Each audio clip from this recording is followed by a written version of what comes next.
Welcome to Edu Learning Point. Edu Learning Point channel में मैं श्रवण कुमार आप सभी दोस्तों का हार्दिक स्वागत करता हूं। दोस्तों, अगर आपने हमारी एचटेट और हरियाणा जीके से संबंधित वीडियोस देखी हैं तो आपने गौर किया होगा कि हमारी जो वीडियोस में से 70% जो क्वेश्चन है वो रिसेंट एग्जाम में पूछे गए हैं।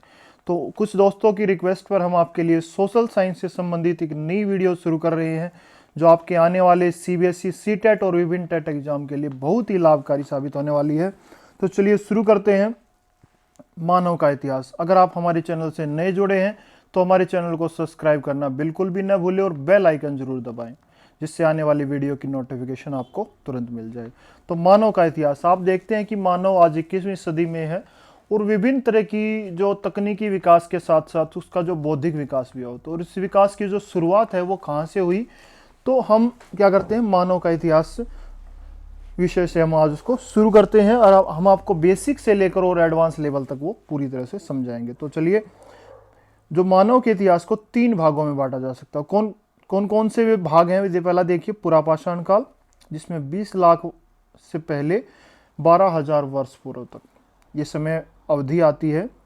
दूसरा है मध्य पाषाण काल, 12,000 वर्ष पूर्व से 10,000 वर्ष पूर्व, यानी कि 2,000 वर्ष पूर्व तक की अवधि इसके अंतर्गत आती है। तीसरा है नवपाषाण काल। नवपाषाण काल में 10,000 वर्ष पूर्व से इसकी शुरुआत मानी जाती है। तो चलिए, पुरापाषाण काल, इसके 3 भाग हैं: आरंभिक पुरापाषाण काल, मध्य पुरापाषाण काल और उत्तर पुरापाषाण काल। और इसकी समयावधि हमें पहले से ही पता है, 20 लाख वर्ष पहले से 12,000 साल पहले तक, वर्ष पहले तक। और इस जो पुरापाषाण काल की जो सबसे बड़ी विशेषता है, इस काल में जो मानव ने वो आग की खोज की थी, आग। और ये काल मानव इतिहास का सबसे लंबा काल है और जो इतिहास की जो 99% यानी कि 99% जो घटनाएं हैं इतिहास की, वो इसी काल में घटित हुई हैं। ये बात भी आप नोट कर लीजिए। तो चलिए, इस काल की जो महत्वपूर्ण घटनाएं हैं वो क्या हैं? तो देखिए, किसी भी जब काल की हम जानकारी प्राप्त करते हैं तो उस जानकारी को कुछ स्रोत होते हैं। कैसे पता लगता है?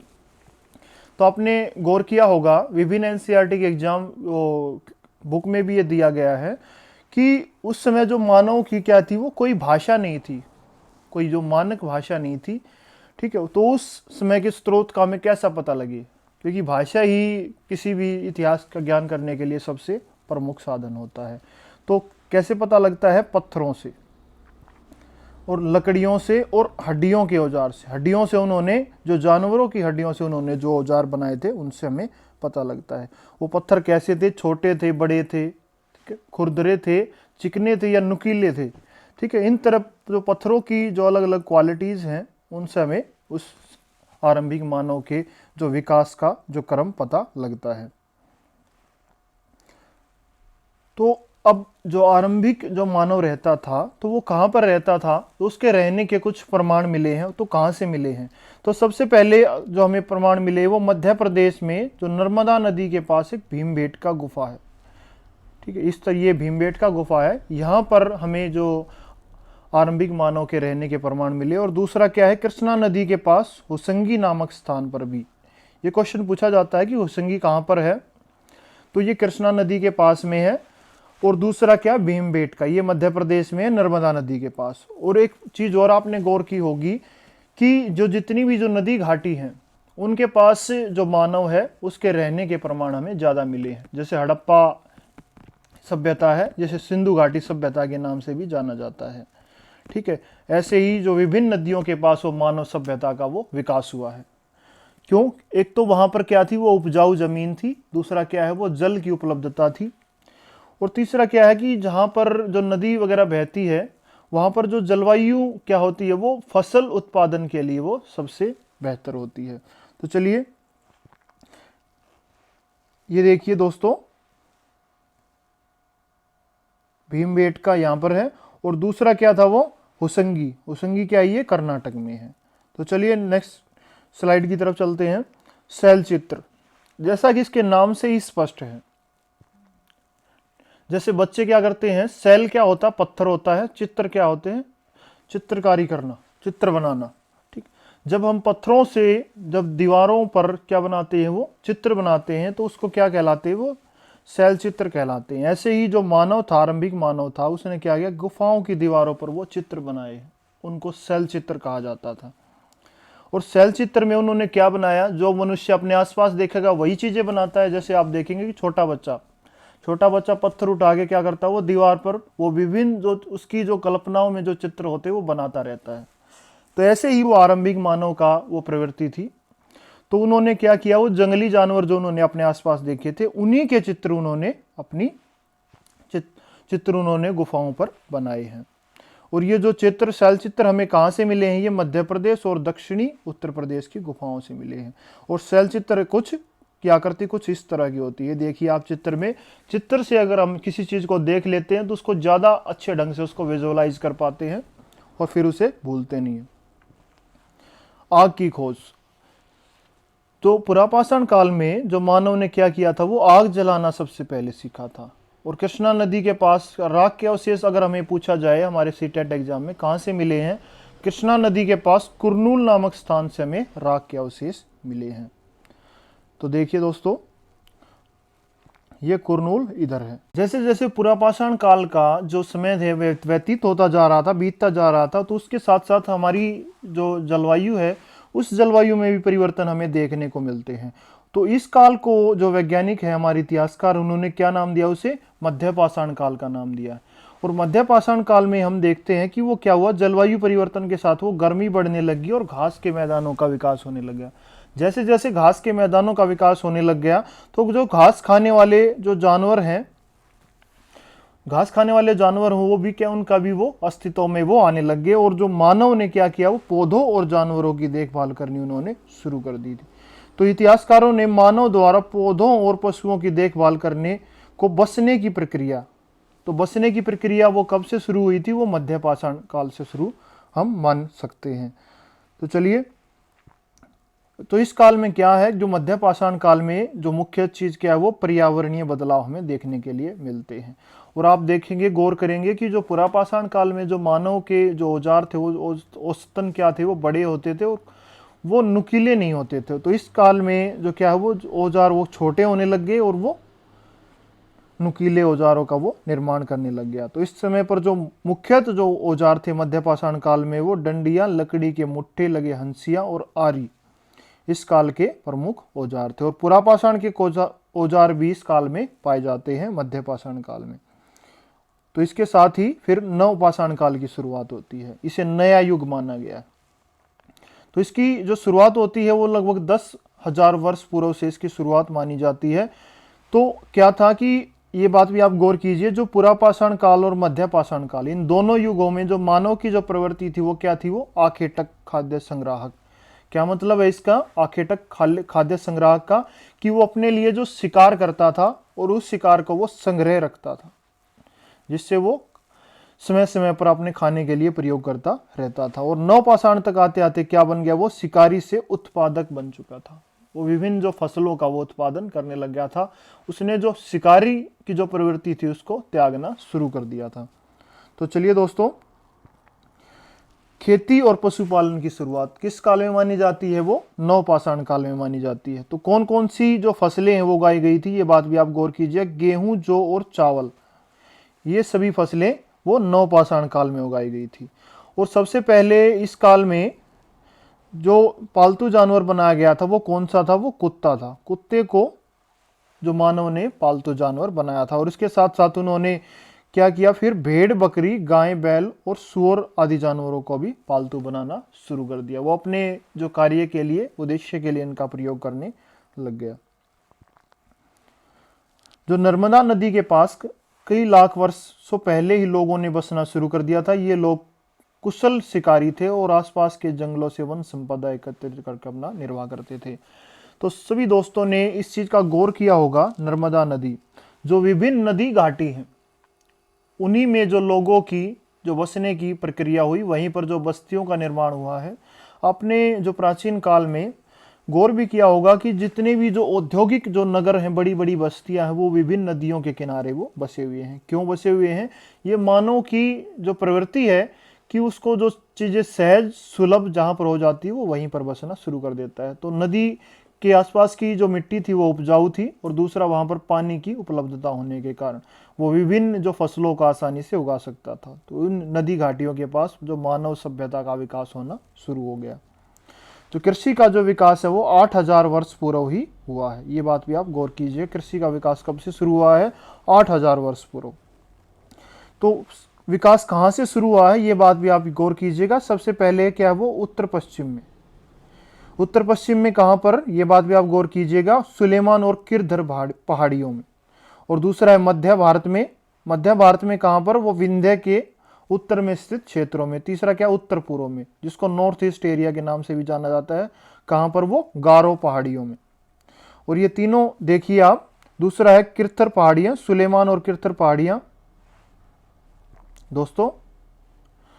और दूसरा क्या है वो? गारो पहाड़ियां। ये बात भी आप याद कीजिएगा। और जो तीसरा क्या है वो? विंध्य। ये तीनों क्षेत्र थे जहां पर क्या है वो, जो मानव के जो बसाव की जो प्रक्रिया है वो ज्यादा हुई है। अगला देखिए, सर्वप्रथम गेहूं और जौ। गेहूं और जौ कहां पर उगाए गए थे?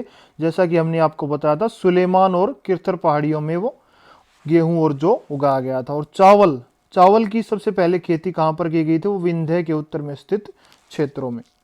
इन क्षेत्रों में चावल की खेती की गई थी, विंध्य पहाड़ियों के आस का जो क्षेत्र था। शुरुआती कृषक और पशुपालकों के प्रमाण हमें कहां से पता लगता है कि जो शुरुआती कृषक थे और पशुपालक थे? अगर उत्तर भारत की हम बात करें तो कश्मीर, बुर्ज होम और चिरांद। ये बात आप गौर कीजिएगा, बुर्ज होम और दूसरा क्या है वो? चिरांद।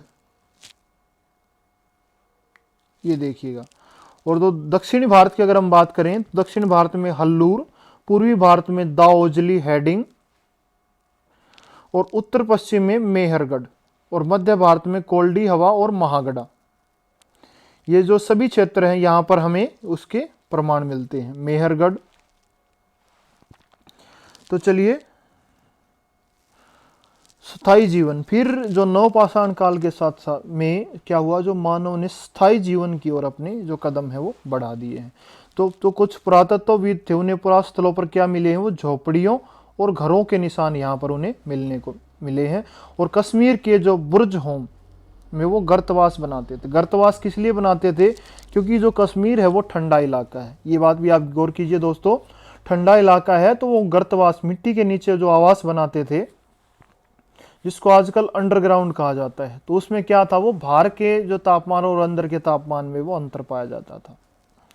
जो पुरातत्वविदों ने नवपाषाण युग में मिट्टी के बर्तन मिले हैं, यह सिद्ध होता है कि नवपाषाण युग में ही पहिए का आविष्कार हुआ था।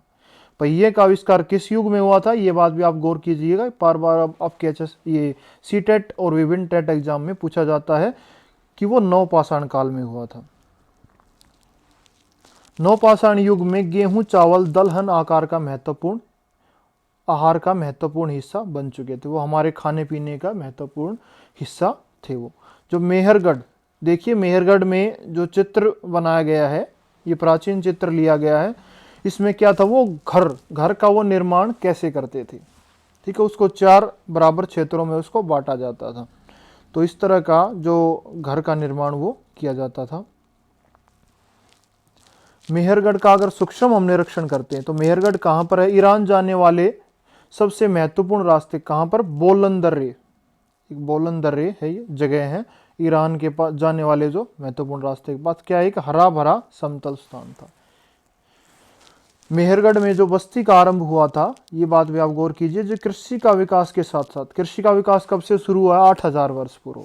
और उसी समय पर जो मेहरगढ़ में बस्ती का आरंभ यहाँ पर हुआ था। और 7000 वर्ष पूर्व मेहरगढ़ में कपास की खेती होती थी। मेहरगढ़ में 4-5 कमरों वाले चौकोर और आयताकार घरों के अवशेष मिले हैं। ये इसकी महत्वपूर्ण विशेषताएं हैं, आप इन्हें नोट कर लीजिए। आरंभिक नगरों का विकास, फिर जो नगर हैं उनका विकास कैसे हुआ? तो ये बात भी आप गौर कीजिए। जो सिंधु और इसकी सहायक नदियों, जो सिंधु घाटी सभ्यता, हड़प्पा सभ्यता के नाम से जाने जाते हैं ये, तो जो सिंधु है और उसकी जो सहायक नदियों के किनारे क्या हुआ? वो नगरों का विकास हुआ। और उसका जो समय, जो पीरियड है वो क्या माना जाता है? 4700 वर्ष पूर्व। जो गंगा और उसकी दूसरा देखिए, गंगा और उसकी जो सहायक नदियां हैं, जो गंगा घाटी के नाम से जाना जाता है, और वहां पर नगरों का विकास कब से माना जाता है, ये बात भी आप गौर कीजिएगा। वो 2500 वर्ष पूर्व। और उसमें क्या था, वो मगध। मगध बहुत ही महत्वपूर्ण, जो आधुनिक बिहार के नाम से जाना जाता है ये क्षेत्र। यहाँ पर जो नगरों का विकास हुआ था गंगा घाटी के किनारे, तो वो 2500 वर्ष पूर्व माना जाता है। तीसरा क्या है, समुद्र के जो तटवर्ती इलाकों में भी नगरों का विकास हुआ। वो विकास कब से माना जाता है, वो 2500 वर्ष पूर्व। ये बात भी आप गौर कीजिएगा। जो सबसे पहले जो सिंधु घाटी सभ्यता का विकास माना जाता है, अगर नगरों की हम बात करें, तो वो 4700 वर्ष पूर्व। उसके बाद गंगा घाटी का 2500 वर्ष पूर्व। जो विभिन्न जो नदी घाटी थी, उन घाटी के आसपास वो नगरों का विकास हुआ था। ये बात भी आप गौर कीजिएगा। ये यहाँ पर सिंधु नदी है पाकिस्तान में, जहाँ पर वो हड़प्पा सभ्यता और सिंधु सभ्यता का विकास माना जाता है। इतिहास की जानकारी के स्रोत। अब हमें ये तो पता लग गया कि इंसान वो पहले क्या था, उसकी प्रवृत्ति आखेटक थी, फिर पहिए का आविष्कार किया, आग का उसने आविष्कार किया, और धीरे धीरे वो क्या अपने विकास क्रम में वो बढ़ता गया। तो उसकी जो इतिहास की जानकारी के जो स्रोत क्या थे, तो क्या थे, वो जो मुख्य स्रोत थे उसकी जानकारी के, ये बात भी आप याद रखिएगा, वो थे पांडुलिपि, अभिलेख और महाकाव्य। जो पांडुलिपि हैं वो कुछ इस तरह से हमें दिखाई देती हैं, ये बात आप याद कीजिएगा, और जो अभिलेख इस तरह से। ये जो पांडुलिपि थी ये पत्थरों पर लिखी जाती थी, पेड़ों की जो पत्तों की जो छाल है, और जो अभिलेख लिखे जाते थे ये पत्थरों पर लिखे जाते थे। ये बात आप गौर कर लीजिएगा, याद कीजिएगा।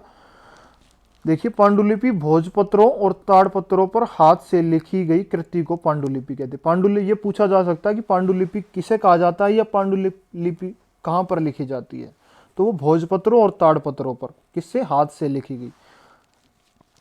और दूसरा अभिलेख का आपको पता ही है, वो किससे, पत्थरों पर लिखा जाता था। वर्तमान में जो पांडुलिपियां सामान्यतः कहाँ पाई जाती है, वो मंदिरों और विहारों में। जो हम देखते हैं कि जो विभिन्न जो प्रसिद्ध मंदिर हैं, मुख्यतः दक्षिण भारत के मंदिर, वहाँ पर क्या है, वो पांडुलिपियां भी पाई जाती है और अभिलेख भी पाए जाते हैं। अभिलेख यहाँ पर उत्तर भारत में भी पाए जाते हैं, विभिन्न स्थानों पर पाए गए हैं। जो अशोक के अभिलेख भी आपने पढ़ा होगा, ये बहुत ही महत्वपूर्ण है। तो इसमें ये बात आप गौर कीजिएगा कि पांडुलिपि है और अभिलेख है, इनमें क्या लिखा जाता था, किससे संबंधित लिखा जाता था, तो राजाओं के जीवन के बारे में, विज्ञान के बारे में, औषधि के बारे में, और लोगों के सामाजिक और धार्मिक जीवन के बारे में इनमें जानकारी पाई जाती है। ये बात आप गौर कीजिएगा। हमारी वीडियोस के अलावा आपको ये जानकारी आपको कहीं भी नहीं देखने के लिए मिलेगी, आप इन चीज़ों पर नोट कर लीजिए। तो चलिए, उस समय आम लोगों की जो भाषा थी, नवपाषाण काल में जो आम लोगों की जो भाषा थी वो क्या थी, वो प्राकृत भाषा थी। और प्राकृत भाषा को जो मुख्यतः क्या माना जाता है, वो जैन धर्म की भाषा माना जाता है। ये बात भी आप याद रखिएगा। जो अभिलेख, शासकों और अन्य व्यक्तियों द्वारा अपने आदेशों को धातु और पत्थर जैसी कठोर सतह पर, क्या थी वो, धातु पर या पत्थर, हमेशा क्या लिखे जाते थे, जो अभिलेख थे वो कठोर सतह पर लिखे जाते थे। अशोक का एक अभिलेख, जैसा अभी हमने आपके सामने एक्नोलॉज किया है कि जो अभिलेख हैं, अशोक का अभिलेख जो 2250 वर्ष पूर्व पुराना है, अफगानिस्तान के कंधार क्षेत्र से मिला है। यह अभिलेख यूनानी और अरमाइक दो लिपियों में और भाषाओं में लिखा हुआ है। तो यह अभिलेख कौन सी भाषाओं में है, यूनानी और अरमाइक। ये क्वेश्चन आ सकता है कि जो अफगानिस्तान के कंधार से जो अभिलेख अशोक का मिला है वो कौन सी भाषा में है, तो वो यूनानी और अरमाइक में। ये बात भी आप नोट कीजिएगा। तो अब हम देश के नाम, हमारे जो भारत देश का नाम इंडिया कैसे पड़ा है, ठीक है, इसका भारत नाम कैसे पड़ा, इसके बारे में हम थोड़ा सा आपको डिटेल्स में बताते हैं कि इसकी उत्पत्ति कहाँ से हुई है। तो देखिए दोस्तों, जो इंडिया नाम है, हमारे देश को जो इंडिया नाम है, उत्तर पश्चिम दिशा से 2500 वर्ष पूर्व आने वाले, 2500 वर्ष पूर्व आने वाले यूनानियों तथा ईरानियों ने, किसने दिया ये नाम, ये बात भी आप याद कीजिएगा। इंडिया नाम किसने दिया, ये यूनानियों ने और ईरानियों ने। जो किससे संबंध, ये पहले इसको इंडिया शब्द इंडस से निकलता है। कौन सा, इंडस। इंडस को हिंदी में क्या बोलते हैं, सिंधु। संस्कृत भाषा का शब्द है ये सिंधु, ठीक है, इसको इंडस का कहते थे वो। यूनानियों और ईरानियों ने सिंधु नदी को हिंदोस और इंदोस कहा है। ये भी बहुत महत्वपूर्ण है। उन्होंने जो सिंधु नदी को क्या कहा है, हिंदोस और इंदोस। सिंधु नदी के जो पूर्व में पड़ने वाले हमारे देश को इंडिया कहा है। हमारा जो देश है वो सिंधु नदी के पूर्व में पड़ता है, तो उन्होंने इस क्षेत्र का जो एक नामांकन किया है वो इंडिया नाम से किया है, भारत नाम। भारत जैसा कि हमें सर्वविदित है, भरत नाम से, जो भरत एक क्षत्रिय राजा थे, उनके नाम पर ही हमारे देश का नाम भारत पड़ा है। भरत शब्द का प्रयोग उत्तर पश्चिम दिशा में रहने वाले लोगों के एक समूह के लिए किया जाता था। भरत शब्द का उल्लेख ऋग्वेद में मिलता है। ये भी बहुत ही महत्वपूर्ण जानकारी है। जो भरत शब्द का उल्लेख कहाँ पर मिलता है, ये ऋग्वेद में भी मिलता है। ये बात भी आप याद कर लीजिए। जो ऋग्वेद है, ऋग्वेद संस्कृत भाषा की 3500 वर्ष पुरानी रचना है। हमारा पहला क्वेश्चन है दोस्तों, सर्वप्रथम कृषि का विकास किस क्षेत्र में हुआ? तो हमारा यहाँ पर जो राइट आंसर होगा वो होगा ऑप्शन नंबर बी, सुलेमान और किरथर पहाड़ियों में। अगर आपने अभी तक हमारे चैनल को सब्सक्राइब नहीं किया है तो जल्दी से सब्सक्राइब कर लीजिए और बेल आइकन जरूर दबाएं। तो हमारी वीडियोस आपको कैसे लगी इसके बारे में भी अपने जो बहुमूल्य कमेंट्स हमें कमेंट बॉक्स में करना न भूलें। चलिए अगला क्वेश्चन है, ऋग्वेद कितने वर्ष पुरानी और कौन सी भाषा की कृति है? तो हमारा यहाँ पर जो राइट आंसर होगा वो होगा ऑप्शन नंबर सी, 3500 वर्ष पुरानी संस्कृत भाषा की। तो चलिए अगला क्वेश्चन हमारा दोस्तों, गेहूं सर्वप्रथम कहाँ उगाया गया था? तो हमारा यहाँ पर जो राइट आंसर होगा वो होगा ऑप्शन नंबर सी, सुलेमान और किरथर पहाड़ियों में। क्वेश्चन नंबर 4 देखिए, सिंधु सभ्यता के प्रारंभिक नगरों का विकास हुआ? तो हमारा यहाँ पर जो राइट आंसर होगा वो होगा ऑप्शन नंबर ए, 4700 वर्ष पूर्व। अगला क्वेश्चन देखिए दोस्तों, हमारे देश को इंडिया नाम कब और किसने दिया? तो हमारा यहाँ पर जो राइट आंसर होगा वो होगा ऑप्शन नंबर ए, 2500 वर्ष पूर्व यूनानियों एवं ईरानियों ने। ये हमारा यहाँ पर राइट आंसर है। तो अगला क्वेश्चन देखिए दोस्तों, समुद्र तटवर्ती इलाकों में नगरों का विकास कब हुआ? तो हमारा यहाँ पर जो राइट आंसर होगा वो होगा ऑप्शन नंबर बी, 2500 वर्ष पूर्व। अगला क्वेश्चन देखिए, अभिलेख किस पर उत्कीर्ण कराए जाते थे? तो हमारे यहाँ पर जो राइट आंसर होगा वो होगा ऑप्शन नंबर बी, धातु और पत्थरों जैसी कठोर सतह पर। अगला क्वेश्चन देखिए दोस्तों, चावल सर्वप्रथम कहाँ उगाया गया? तो हमारा यहाँ पर जो राइट आंसर होगा वो होगा ऑप्शन नंबर सी, विंध्य पर्वत के उत्तर में स्थित क्षेत्रों में। क्वेश्चन नंबर 9 देखिए, लगभग 20 लाख वर्ष पूर्व नर्मदा घाटी में लोगों का जीवन निर्वाह का तरीका क्या था? तो हमारा यहाँ पर जो राइट आंसर होगा वो होगा ऑप्शन नंबर ए, शिकार और वन्य उत्पादों का संग्रहण करना। अगला क्वेश्चन देखिए दोस्तों, भारत में शैल चित्र कहाँ से मिले हैं? तो हमारा यहाँ पर जो राइट आंसर होगा वो होगा ऑप्शन नंबर डी, दक्षिणी यूपी और मध्य प्रदेश की गुफाओं से। अगला क्वेश्चन देखिए दोस्तों, कुरनूल गुफाएं स्थित हैं? तो हमारा यहाँ पर जो राइट आंसर होगा वो होगा ऑप्शन नंबर ए, कृष्णा नदी के पास।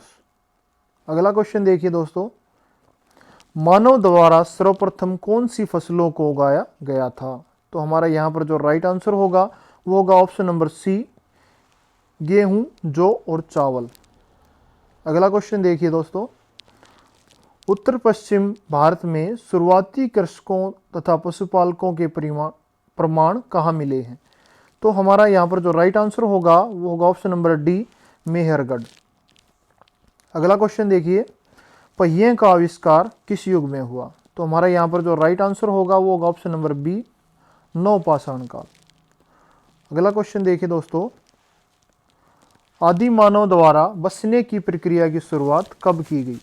तो हमारा यहाँ पर जो राइट आंसर होगा वो होगा ऑप्शन नंबर ए, 12,000 वर्ष पूर्व। और कौन सा युग? अगर युग की बात करें तो वो मध्य पाषाण युग में। अगला क्वेश्चन देखिए, मेहरगढ़ में मानव बस्ती का आरंभ कब से हुआ? तो हमारा यहाँ पर जो राइट आंसर होगा वो होगा ऑप्शन नंबर ए, 8,000 वर्ष पूर्व। और जो कृषि की शुरुआत भी 8,000 वर्ष पूर्व ही मानी जाती है। तो अगला क्वेश्चन देखिए, पुरातत्वविदों को घृतवास कहाँ मिले हैं? अगर ये क्वेश्चन भी आपके सीटेट एग्जाम में पूछा जा सकता है। तो हमारे यहाँ पर जो राइट आंसर होगा वो होगा ऑप्शन नंबर सी, कश्मीर के बुर्ज होम में।